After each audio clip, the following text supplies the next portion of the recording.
Awesome, thank you. And if you could just make sure like I'm relatively within frame and like the slides are here.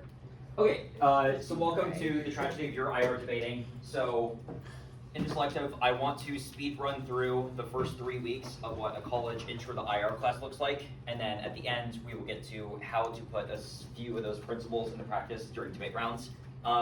Questions, I would like for those questions to focus on the debate application part, so you're welcome to ask me questions during that section, but when I'm just speed running through what the IR theories are, I would hold your questions till the end because I want to make sure I get through everything because I have a decent amount of content. So first, a few caveats with this. I have an hour, so I'm mainly going to be exploring the mainstream IR theories, which derive from a very Eurocentric, Western European understanding of world politics. So just understand that there are lots of different IR theories, especially more critical ones, that are indicting all of the premises that I'm about to talk about. Everything from anarchy, sovereignty, all of those concepts are very critiquable and contestable, but I'm not going to be exploring those today because of time constraints, but I'm happy to unpack those at a later time. So first, what is IR theory? Hi, Roger. It is a social scientific theory that attempts to explain the world. I put scientific in quotes for a good reason here. So social science is a little bit of a misnomer in the sense that it is very hard to take social phenomena and run scientific analysis on that, and that is especially true of international relations. So a lot of the theories that I'm going to talk about are built upon case studies, but because there are only so many wars and so many different countries, there is an inherently limited data set with which we're working with. Further, things like numerical models, or like large numerical data sets, statistical analysis, logical models, those are all relatively new in the field of international relations. And so everything that I'm mostly going to be talking about is built upon case studies as the primary aspect, which is very flimsy because there aren't a lot of case studies. And so a lot of the premises that we're going to talk about are highly contestable from the angle, which is why I put scientific in quotes there. That's not to say IR theory is fake, but it is a definite caveat to the finality of any of these theories. Second, IR theory mainly arose to answer the question, why do people go to war? Why do different states go to war? Recently, in the past few decades or so, that has expanded outwards, so IR theory now focuses on numerous different issues in international politics, but the main focus, especially with the mainstream theories, is focused on why does war occur? Why do countries go to war? Last, the concept of anarchy, which I will talk about a little bit more later, distinguishes international from domestic politics. The TLDR is that anarchy is the absence of a higher authority. So for most of these theorists, they are pretty state-centric in that they are looking at states as the actors in international politics, and they do not believe that there is any higher authority above states in order to dictate actions. Unlike at the domestic level, where you and I are subject to the whims of laws created by the higher authority that is the government. So international politics and international relations focuses on that international level, largely with state focus in this lecture, as opposed to the domestic level. So gonna run through a little bit of history. This is important for understanding why these theorists come to the conclusions that they are. This history will be fast, hopefully. It is gonna be heavily oversimplified, but we'll get there. So 3 main eras of statehood that I want you to take away from this. The first era of statehood runs from 1648 to 1789 and brought about the rise of the concept of sovereignty. So prior to 1648, the church, the Catholic Church, had large influence over what subjects in Europe, irrespective of what state they were a part of or what territory they were a part of. The church had a large influence over what religion the people of Europe practiced. So sovereignty is the concept of complete authority within a territory. So you can say that the United States, as like the United States government, has sovereignty over the territory of the United States because it is the sole power within that territory to like impose laws. So prior to 1648, the church had sovereignty over a large amount of Europe. The individual kingdoms and rulers themselves lacked sovereignty because the church had authority to influence religion in some areas. From 1618 to 1648, there was this thing called the 30 Years' War. It lasted 30 years. It was not a singular war. It was a bunch of different religious conflicts. The TLDR of it was that Catholic rulers tried to impose Catholicism on Protestant subjects, and there was lots of conflicts between smaller kingdoms who did not want to practice Catholicism and larger, like Holy Roman Empire, and Spain in particular, in France in particular, and this led to a bunch of different conflicts, the result of which was, you might have heard this, but the Peace of Westphalia, which was actually a series of treaties, it was not just one treaty. The end result of this was a trend toward the idea that individual kingdoms, individual states had sovereignty rather than the church. So it's not as though in 1648 there was a clear cutoff of like, church no longer has sovereignty, kingdoms have absolute sovereignty, states have absolute sovereignty, but this does show a trend towards the idea that the sovereign ruler in a territory has like sovereignty in that area rather than the church. So it's like moved towards state centrism in international politics. Second era of statehood is from 1789 to 1815. For those of you that have taken a Euro, you'll know that this corresponds with the rise of Napoleon and the Napoleonic Wars up until his defeat in 1815. Prior to this period, states, like the government, states basically did not require that much of their individual citizens. Citizens were required to pay taxes in order to fund the state, but otherwise they really did not have many other obligations. That changed under Napoleon. Napoleon was basically the first to use the idea of mass conscription. So as opposed to having private armies where the ruler would tax the citizens and then pay for militias of professional soldiers in order to form the military, Napoleon said, all you common folk, you are now in the military, and you're going to fight for France. This was a radical change. It was enormous. And it had waves of influence that are still seen today, i.e. like things like the draft. And so as opposed to having armies of thousands of people, of professional soldiers, Napoleon raised armies of hundreds of thousands of people made up from the common people of France. In order to do so, in order to justify this, Napoleon, along with other actors, used concepts of nationalism. So nationalism is the idea that a group of people with a shared identity ought to be able to have their own state. So feelings of nationalism are coalescing around feelings of community, shared identity with one another based on one factor or another. Might be racial identity, might be ethnic identity, might be some sort of collectively imagined identity, and the desire for self-rule among that group.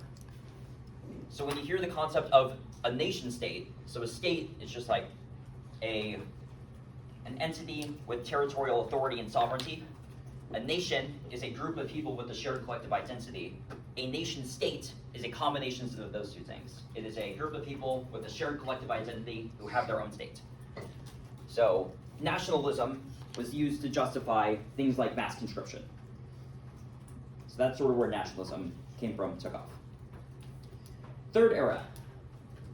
So in 1815,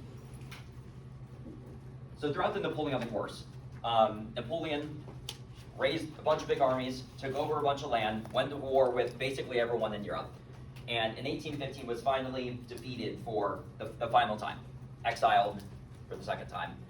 But the rising from this was a meeting called the Congress of Vienna, and then the end result of that was this thing called the Concert of Europe, where basically the five major powers in Europe at the time, France, the United Kingdom, Prussia, Russia, and Austria, basically had a working determination that they were going to balance one another in a sense that they were not going to let one state become so powerful as to upset the ruling status quo. So this is where the concept of balance of power comes in. These states worked together with one another under the shared assumption that should one state become too powerful, it would be a threat to the rest of them. And so they worked to balance one another, forming competing alliances when one state became too powerful, and working to undermine the power of those that had become too much. And that lasted until 1914. Anything after 1914 is pretty highly contestable in what you term the era, so we're not really gonna dig into it. All right, IR theory proper. So Kenneth Waltz has this breakdown of types of IR theories that I think is pretty conceptually helpful to think about, and he calls them the three images. So every IR theory can basically fall in one of these buckets. Some of them might cross over in some ways. We'll talk about that when we get there. But they're basically three images, or like three buckets of things.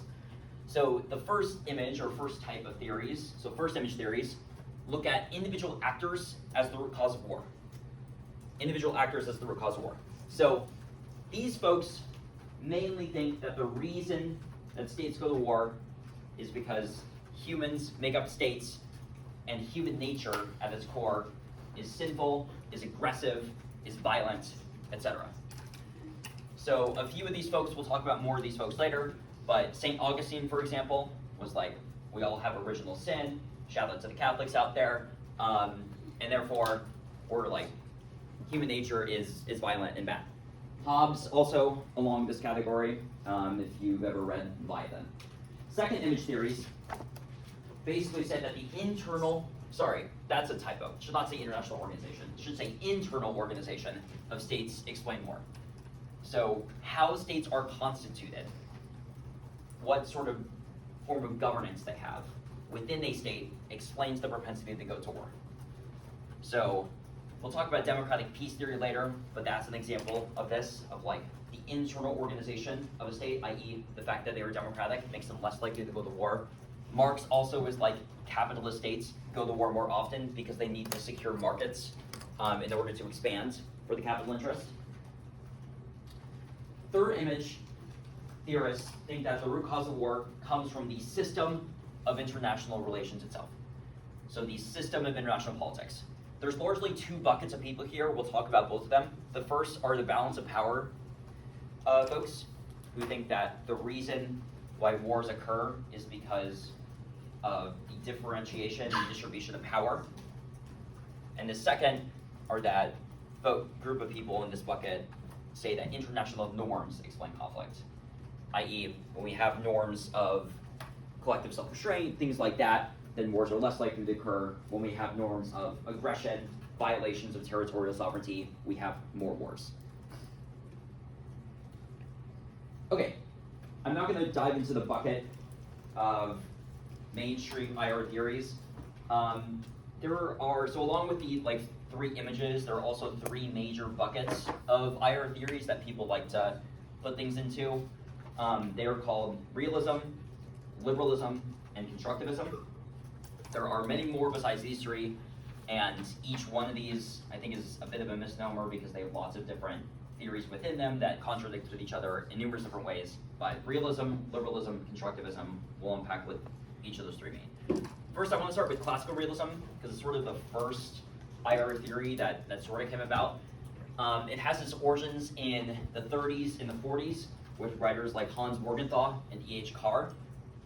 They are drawing their inspiration from someone named Thucydides. That is Thucydides, not Thucydides or Thucydides, Thucydides. Who Thucydides was writing about the Peloponnesian War, or like participated in the Peloponnesian War, drew a lot of their examples from there. Classical realism is state-centric, so states are the major actors in international politics. The major assumptions of classical realism are focused around power. So power as an overall concept can constitute multiple different forms. We'll talk about that in a bit, but it is the ability to have control over another actor. So in this case, because we only care about states as actors, it is the ability for one state to have control or influence over another state. The classical realists think that the end goal of actors, so the end goal of states, is to have as much power as possible. So these are first image theorists, the folks that think that war is caused by human nature itself. So the classical realists are like, there's something about human nature that drives us to want to have as much power as possible. We we have a desire to dominate, which is a Morgenthau statement. So power, there are multiple forms of it. Traditionally, power has been understood in terms of things you would usually think of when you think of like hard power. So industrial capacity, population, resources, geography, technology, military training, that sort of thing. Strength of your economy. But power can also be other conceptions. So things like national character, morale, the quality of your diplomats. For these latter ones, people like to point toward Napoleon being able to inspire a national character and morale as a major reason for why France has a lot of power. Or people like Otto von Bismarck of Prussia, in terms of why Prussia had a lot of power during the mid-1800s. There's also the concept of soft power. You probably have all heard of this. It's a Joseph Nye conception that is basically less about the ability to directly influence one another or another state in a coercive fashion, but rather to attract other states to align with your interest based on some shared like cultural norms or the ability to effectively persuade them to align with your interests. So classical realists, we have desire to dominate, we want as much power as possible, but power can mean lots of different things. The theoretical bases for classical realism resides largely in history and psychology. So a lot of these explanations of wars will look at the psychology of individual leaders, the history of the state, how they came to be, etc. Classical realism is contrasted in realism land with structural realism.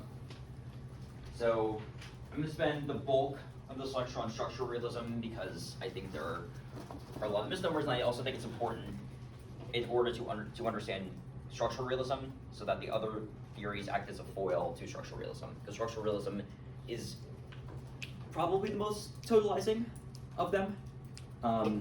So I think it's helpful to get a good grasp on what these things are. So structural realism largely came about in the 70s and the 80s off the back of the economics movement in places like the University of Chicago. So folks like Kenneth Waltz and John Mearsheimer are the main proponents of this theory and the main innovators who came up with this stuff. Kenneth Waltz in particular derives a lot of his work from microeconomic theory, looking at states as firms, like in a market economy. Structural realism is a third image theory. So the structure of the international system explains war, which we'll talk about now. So, structure of the international system explains war.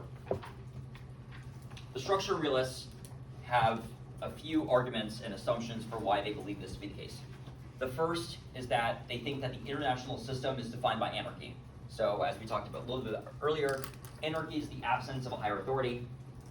So states are reliant upon themselves. There is nobody above states to tell them what to do, to prevent them from doing anything. So states are the main actors, there's no higher authority than them.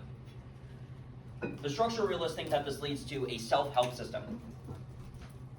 What this means is that if Ukraine is being invaded by Russia, Ukraine just cannot call up the UN and be like, hey, tell Russia to knock it off, right? That just doesn't work.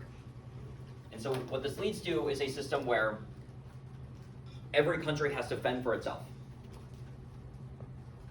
And each country is responsible for its own survival. They can't rely upon any other state, any other actor. They are reliant for their own security. The structural realists think that this leads to what they call a security dilemma. We'll talk more about the security dilemma because it's an important concept. But basically, the security dilemma is the idea that any state gaining power, gaining security, leads to every other state's decrease in power, decrease in security.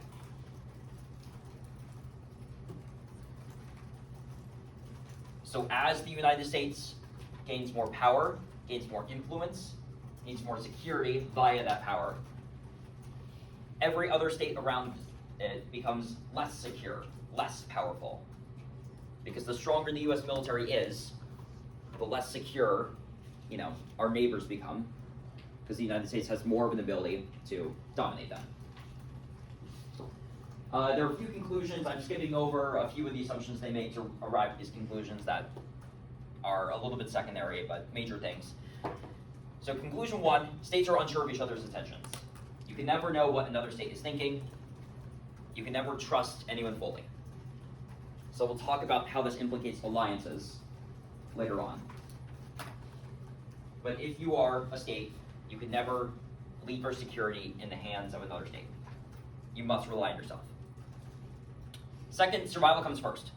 So where classical realists thought that power was the end, that absolute power was the end because of the desire to dominate, structural realists think that security is the end. Because if you don't prioritize survival above all else, you'll effectively get competed out of the marketplace. Because states that do prioritize their survival first will necessarily have a higher likelihood of surviving, and therefore there's a trend towards all states to prioritize survival above all else. They also think that the security dilemma is pervasive.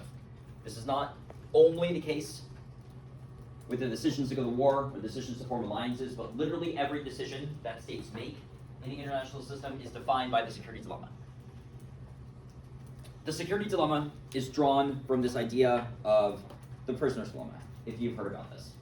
So the situation in the prisoner's dilemma is that cops are looking for two people that have committed a crime.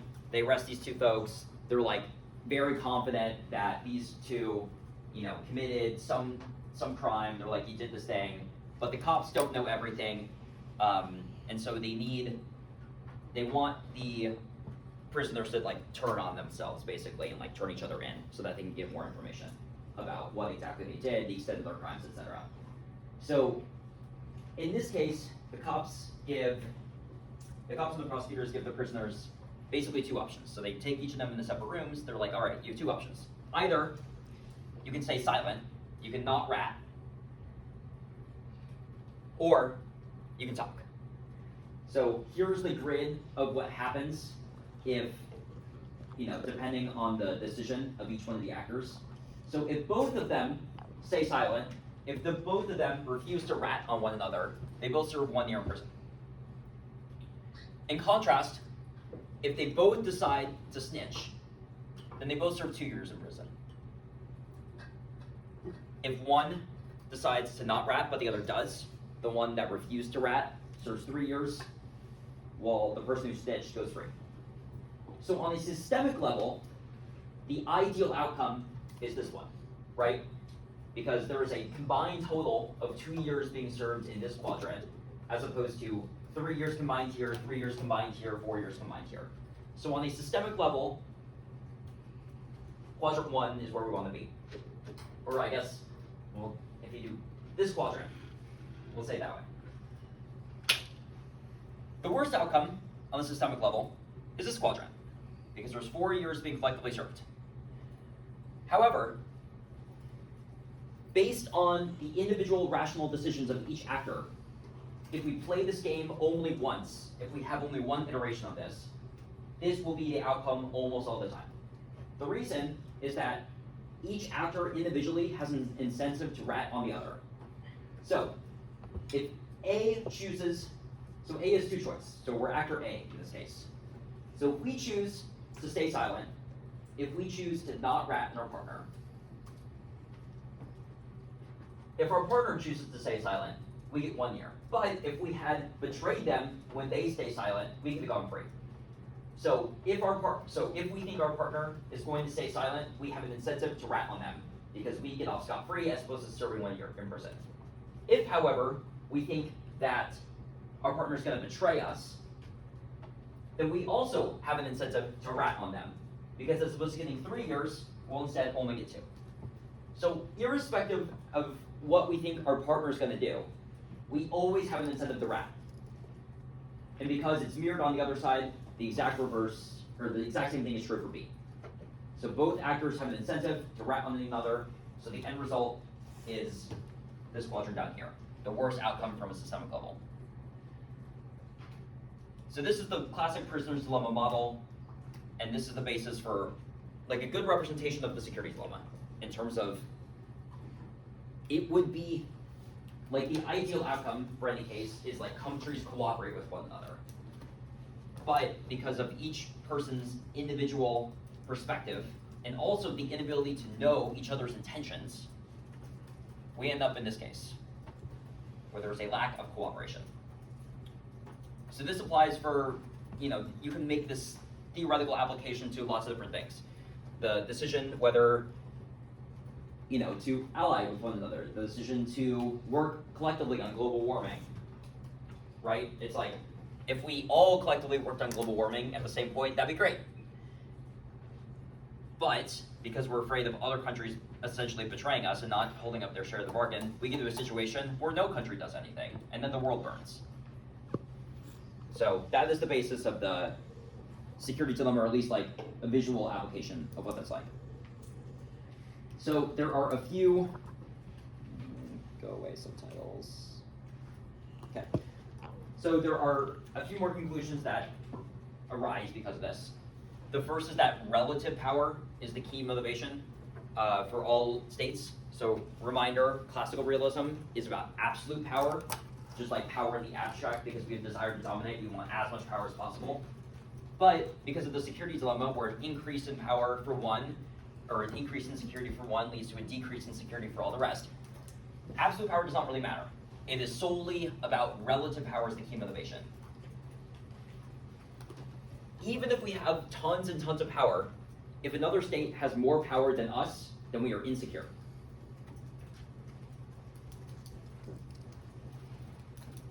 Second, individual actors or individual configurations of state governance don't matter. They do not matter. Does not matter the economic system. Does not matter whether your leader is a lunatic or not. Largely, international politics is driven by the distribution of power and the relative power among countries, among states. No one cares about anything else. Institutions, international institutions, such as the UN, WTO, things like that. They are epiphenomenal. What this means is that the phenomena of institutions occurring is secondary and concomitant with the state that creates them. So the reason that structural realists would say that we have all these institutions now is because the United States is the global hegemon. So like US has all the power, US has all the security, and these institutions only exist because the US thinks it is in their interest to create them. So they did. But as soon as the US loses power and the new global hegemon decides that the international institutions are not in its interest to have around, they go away.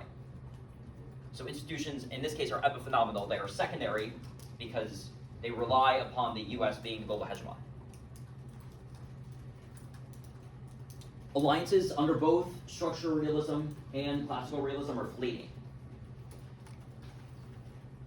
So, in the structural realism case, especially with reference to things like the construct of Europe, balance of power considerations, alliances are tools to the end of preventing one state from dominating. They're used to balance one another, but they are not lifelong friendships. If one state feels as though its alliance is no longer in its interest, it will leave.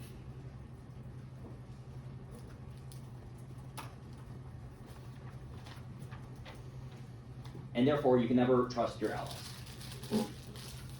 The only way that alliances work is if you have the same interests, but interests change over time because of varying geopolitical conditions.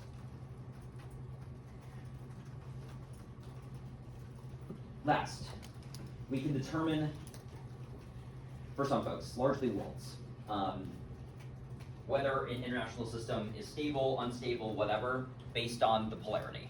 So the polarity refers to the number of hegemons in a system. So hegemon is just like great power. What exactly a hegemon or a great power is up for debate. Mearsheimer has this conception where he's like, if your country dominates your region and like has complete control of your region, you are a hegemon and you're able to assert authority in other regions. So under this conception, the United States is a hegemon because we definitely have control of North America and probably the Western Hemisphere in general. China is not yet a global hegemon because they do not yet have control of the Asia Pacific in their region. But there's different conceptions of like, what does it mean to be hegemon, what does it mean to be great power?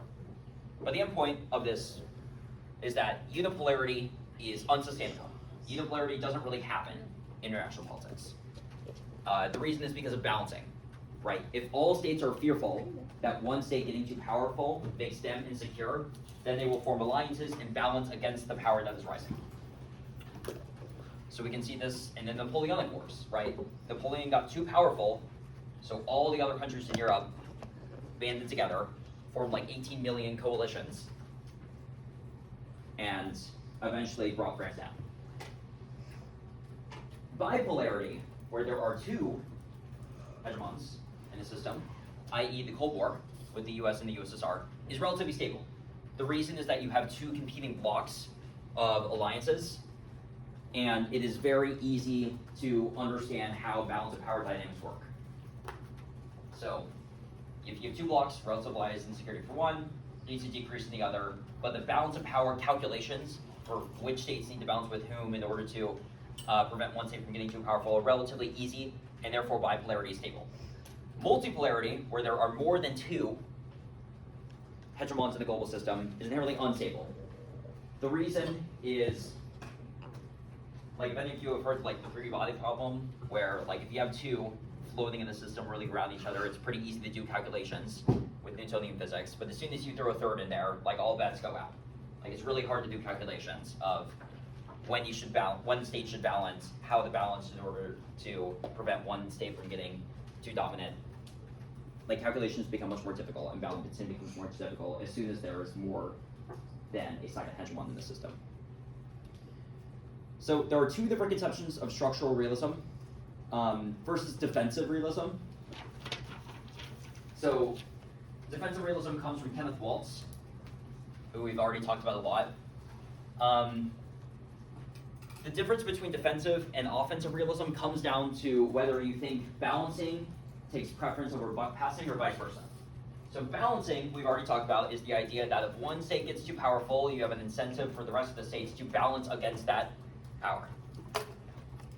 Buck passing, however, is the idea that when there is something that needs to get done, so if a country is getting too powerful and the rest of the states collectively need to take the decision to balance, that you as an individual actor, as an individual country, as an individual state, have incentives to not do anything because others can do it. And if others do the thing that needs to be done and you don't, you take on less costs. So you have an incentive to pass the buck to someone else.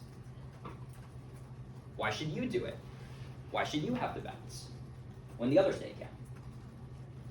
So for defensive realists, balancing takes precedence over buck passing.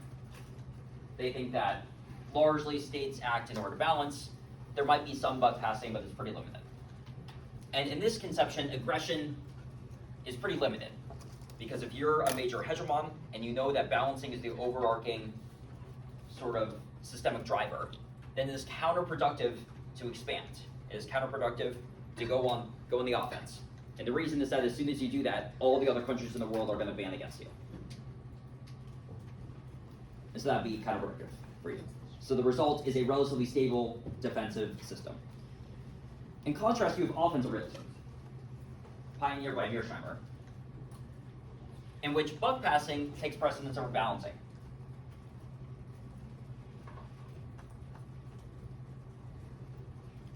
So you can sort of see these competing ideas with Russia's invasion of Ukraine, right?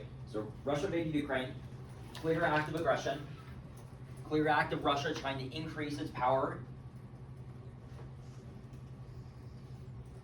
All the other states in the international system could have done one of two things. Either they could have passed the buck by saying, not our problem, someone else deal with it.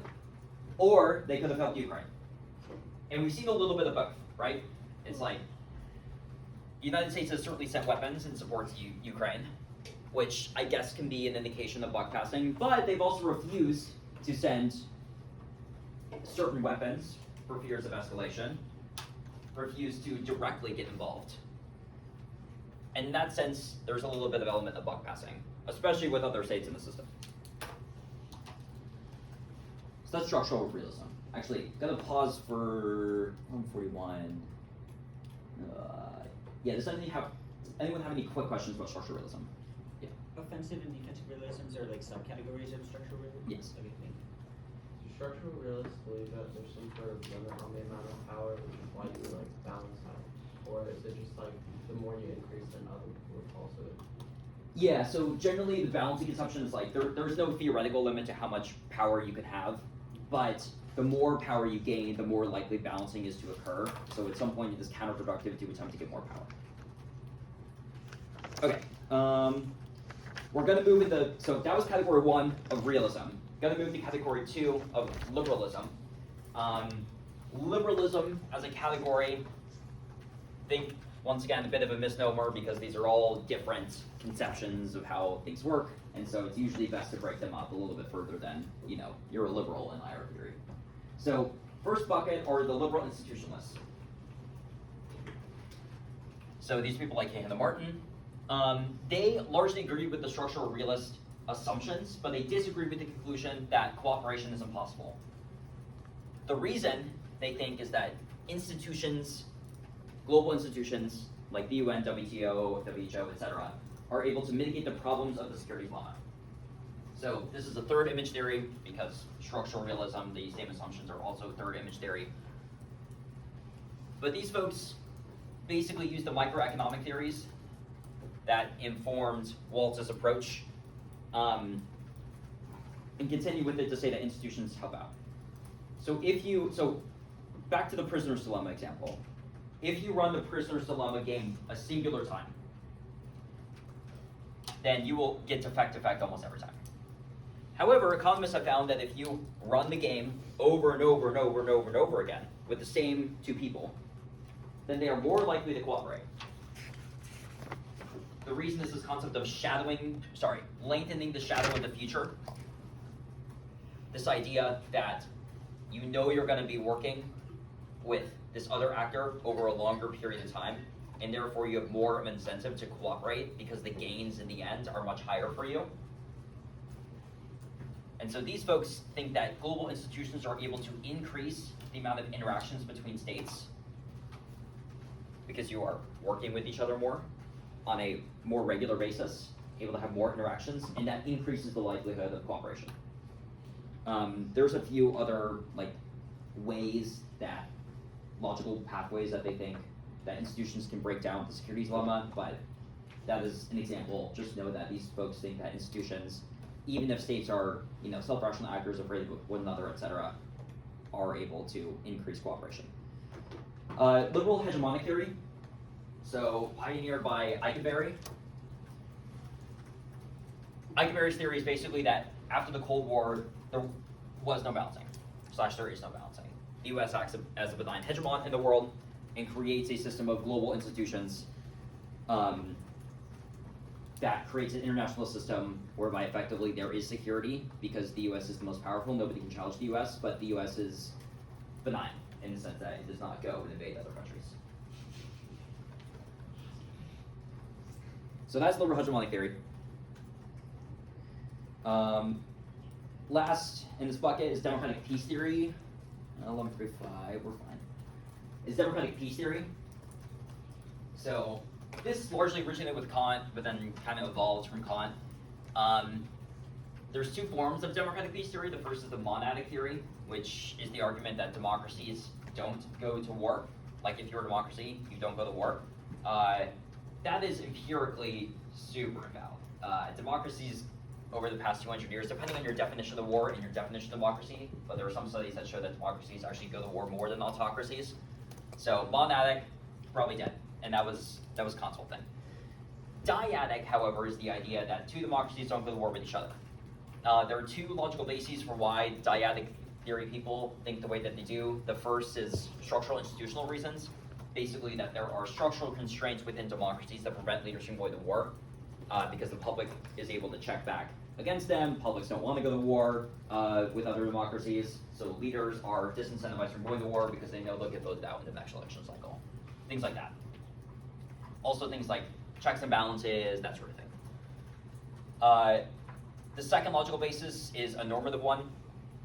It is the idea that there are shared collective norms between democracies, and because of those shared collective norms, they are less likely to go to war with one another, because our interests are more likely to be aligned. A logical conclusion of democratic peace theory is that we ought to promote democracies abroad, because if there are more democracies that exist, the less likely we are to all go to war with one another. So democratic peace theory was a large driving influence in the Bush-Clinton foreign policy of like 80s and the 90s. Of like, we should promote democracies so that we don't go to war with one another. This is a second image theory. So like, the internal organizations of states determine war. Okay, so that was a quick run through of like some of the liberal theories. There are others, obviously. Third bucket, constructivism. So, constructivism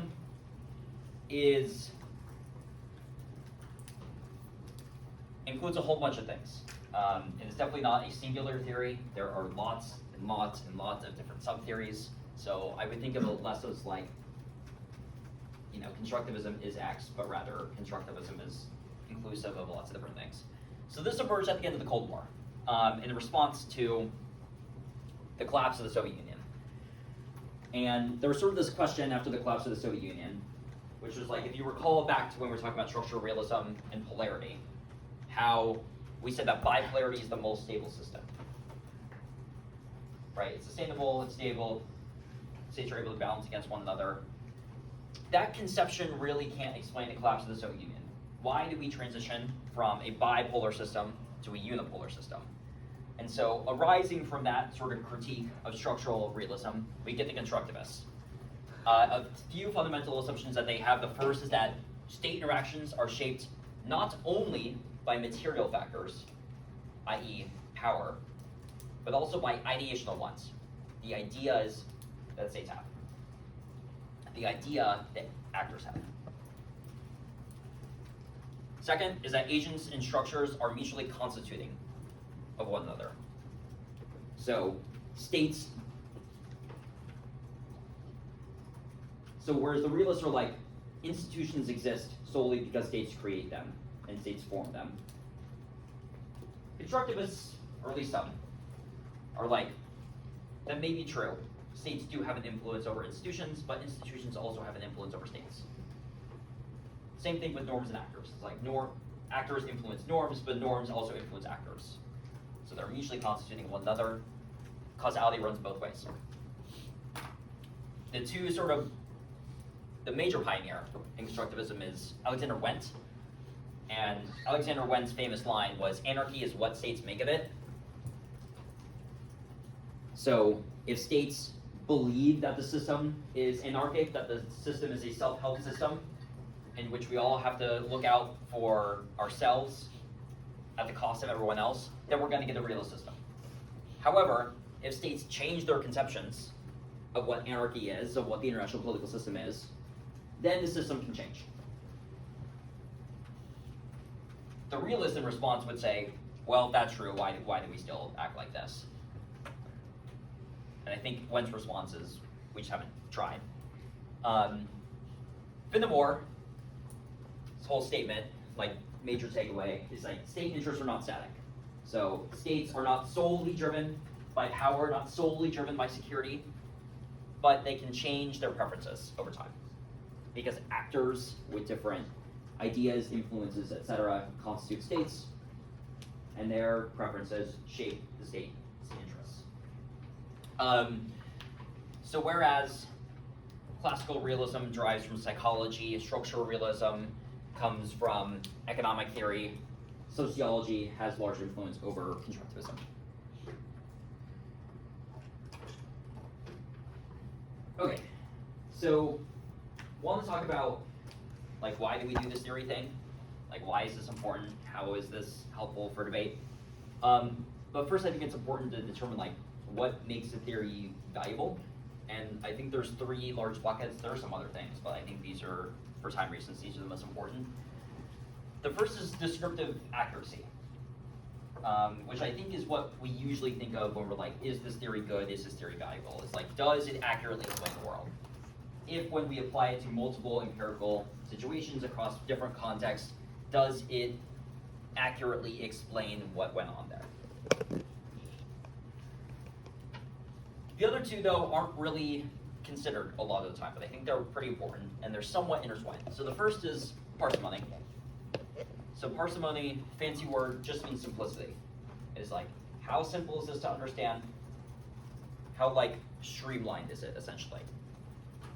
So Mearsheimer has this quote floating around, I'm pretty sure, where he's like, structural realist theory, like my theory, can basically explain 70% of the world. Like, definitely can't explain all of it. There's 30% that, like, my theory just can't explain. But that's good, because my theory is at least simple, and it's parsimonious. So the more and more assumptions that you make to explain more and more of the world, the less valuable your theory is. Because usually it's not applicable in different contexts, there's a lot that's going on there, and it hurts its predictive capacity, i.e. the ability for you to take a theory, understand the world, and then make conclusions about what is likely to occur in the future. So your IR theory may be great at explaining the Cold War and the end of the Cold War, but if it doesn't have any conclusions for us going forward as to how we ought act, so your descriptive theory leading to normative outcomes, then is it valuable? Maybe, maybe not. But definitely something to keep into account. All right, last little bit, we're going to talk about taking some of these concepts, applying them in your debates. The first thing, though, is that these are academic theories. They are not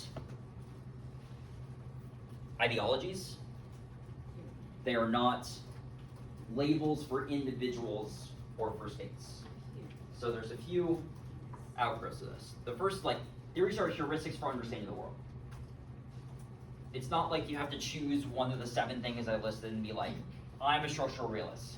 Ergo, I believe this, and I think this way. It's like, no, they're heuristics for helping you to understand the world. You should think of these as tools in a toolkit. When you're looking at a particular situation in international politics, you can take the different theories, which allows you to look at a problem from multiple different situations, or multiple different perspectives, rather. So I would think less about these IR theories as like, I must tie myself to one, and rather think of them as like, all of these have useful insights into how the world works. I should likely think about which one of those insights applies more in whichever situation, what conclusions that would lead me to. And I would also encourage you to write 1ACs in this way, which we'll talk a little bit more on the next slide. But we should think of these IR theories not as explaining literally everything in the world, but rather as having nuggets of information and wisdom that we can take away to make accurate conclusions or predictions about the world. Next, IR is an academic theory. So like all these folks are just professors that have tenure, they're sitting in university, maybe some of them like worked in the government or were actually in decision-making desks, but Jake Sullivan is not sitting, in his national security advisor desk being like, oh, I'm a structural realist, therefore I'm going to do this, or like, how would the liberals think about this? That is not how decisions are made, right? So academic theory, not the same as practice. So individual actors, whether you think of actors as like states, whether you think of them as like individual people, are not making their decisions based upon what they think the people in the academy and their label would apply, right? They just do things because they think it is the best thing to do. So I hear a lot of times we say things like, China is a defensive realist. Putin is an offensive realist. Things like that. That makes no sense. It's like, no, they aren't. They aren't professors. They aren't writing articles about this stuff.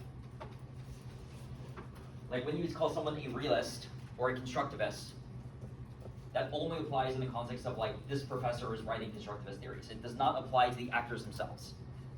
Theories are used to explain why actors make decisions, but actors just make decisions on their own.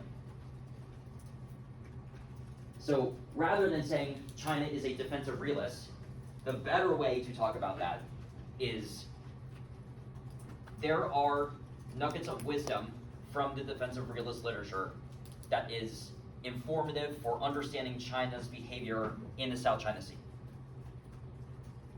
Taking academic theories, applying them to practical situations, rather than conflating the two. Last, and how I want to sort of conclude before I open up for questions, is you saying that war is going to occur and like having a war scenario in your 1AC is not realism. Hopefully we've realized this, but like all of these theories, all these different higher theories are attempting to explain why war occurs and the occurrence of war. So you saying that the United States and X other actor are likely to go to war in the future is not you did a realism, right? You can have a multitude of different assumptions that went into that. And I want to unpack that with this last slide of like 2 different possible scenarios that the 1AC can have. So the first way, so scenario 1, so like imagine these are 2 different 1ACs and how they're constructed. So our first 1AC, both of these say that US-China war is going to happen in the status quo. The first one says that US-China war is inevitable if China wins the tech race, because empirically speaking, we know that when an actor increases the amount of power it has, it decreases the security of others, and rising states generally go to war with status quo powers. Status quo powers meaning like the hegemons and the status quo. What theory is this? Yeah.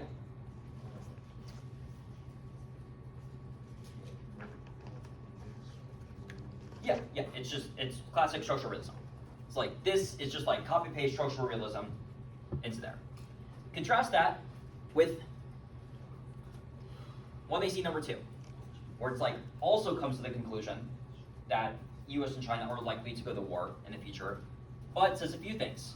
It says CCP, the Chinese Communist Party, has legitimacy deficit with its population because historically they relied upon a rising, a steadily increasing growth rate in order to justify their control. But because of a stagnating economy, they're becoming less legitimate in the eyes of the people. They've also consistently promised national rejuvenation as the other form of their legitimacy. Part of that is reclaiming all of the territories that were lost during the century of humiliation, starting with the Opium Wars. Taiwan is one of those and is really the main holdout, and is also what a lot of people in China care about. Xi Jinping has sort of made it his shining North Star in terms of his mission to lead China to national rejuvenation. So the key decision maker here is Xi Jinping. He is trying to decide whether he ought to invade Taiwan, because there are upsides in terms of legitimacy for his regime, and also the legacy that he leaves behind if he's able to reunify. But there are also costs that come with the downsides of war. Having a technological advantage over the United States reduces those risks, because he thinks he is likely to be able to bully the United States into staying out of the war, or being more confident in beating the United States should the United States defend Taiwan. If Xi Jinping decides to invade Taiwan, then the United States is likely to respond for a host of factors listed there that causes war. What theory is that? Short question is that it's not one. It is an understanding of a present situation, drawing on multiple different theories for multiple different parts of this. So, the first part, CCP had a legitimacy deficit because of a stagnating economy. you could draw on some of the works of the democratic base theory stuff, of like the internal organization of the Chinese Communist Party, or sorry, of the Chinese state, is such that the CCP must legitimate itself because they don't have democracy. Ergo, it must do things in order to increase its legitimacy. This premise is very constructivist in the sense that China's interests are constructed by its past.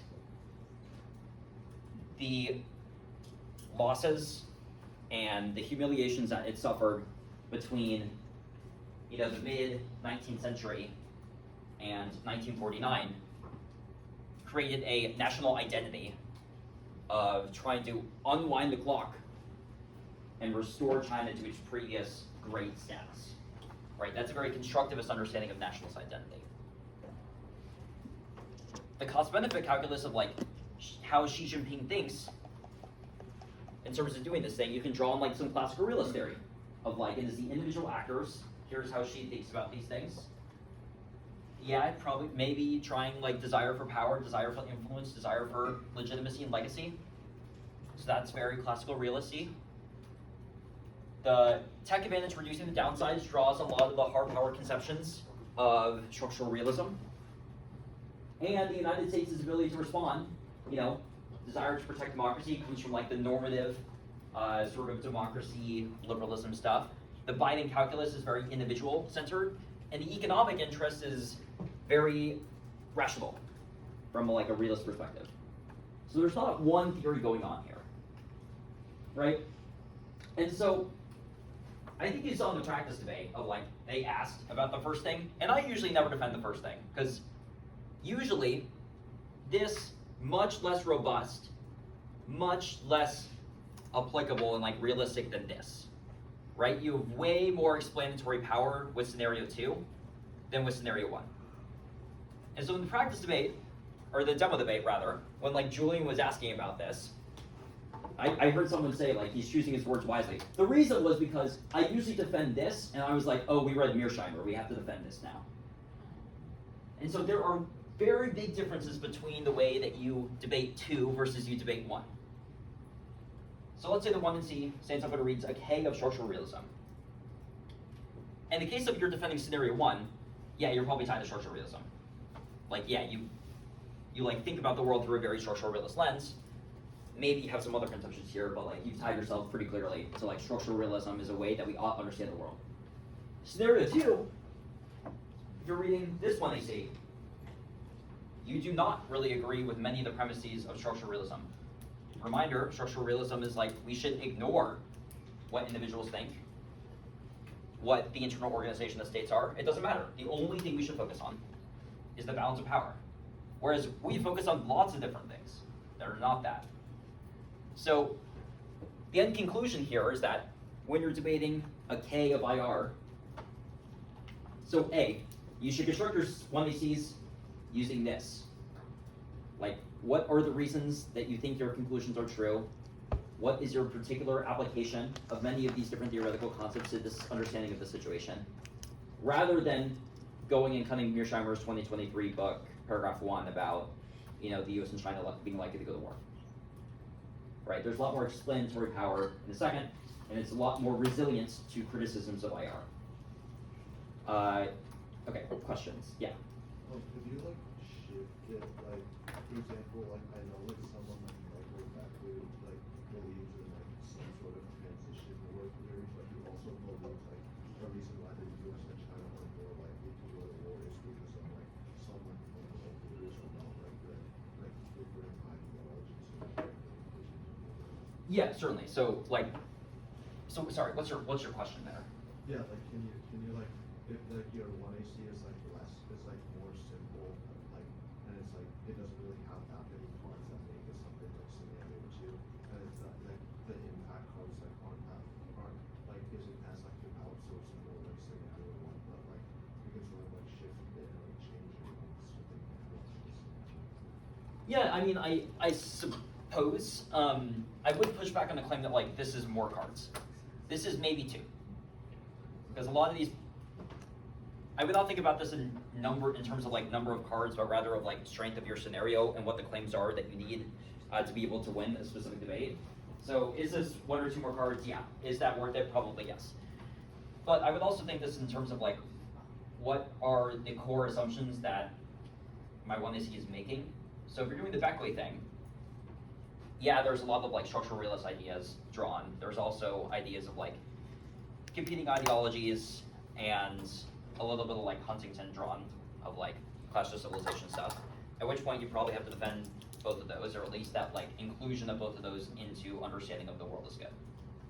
So shift, so your question about like whether you should shift, I mean, sure, but I will also just construct your 1AC and then in a way that you feel very confident defending that your assumptions are correct in the first place, and then just defend those assumptions. So like in a debate, I would feel very mid about defending this. I would feel very confident about defending this. Any other thought? Yeah. Why would you be more confident about defending the second one? Is it just because it's more warranted and more detailed, or is it because you don't like just draw from one specific group? All the above. So, and here we are not making the claim that one singular theory is the best and we ought derive our conclusions about the world from a singular theory. Rather, we are saying that drawing takeaways from multiple different theories and applying it to particular situations based on the circumstances of whatever is going on in the status quo will lead us to the best conclusion. So a critique that is like, your structuring theory of IR is bad, is very easily link turned by the AF. That is like, you're right, we ought not make our decisions based upon a singular IR theory. The AF does not do that. But permutation, however the alt sees the world, can probably be included in our analysis of how we understand things. So like, yes, more warranted. And certainly you could go through and you could like unpack the reason basis for balance of power theory. I'm not saying like there aren't warrants for the first one or that it's indefensible or whatever. What I am saying, however, is that it is much easier to be in the boat of we should take key takeaways or insights from a theory and then apply to how we think about the world, rather than tying yourself fully to a singular theory. Yeah, so the end point of this is like your 1AC indites that are like realism is true, strip those. You should never read a like realism true card ever. Okay, it is 12:08. You all are free to go. I'm going to stick around for a little bit and answer questions. So, thanks all.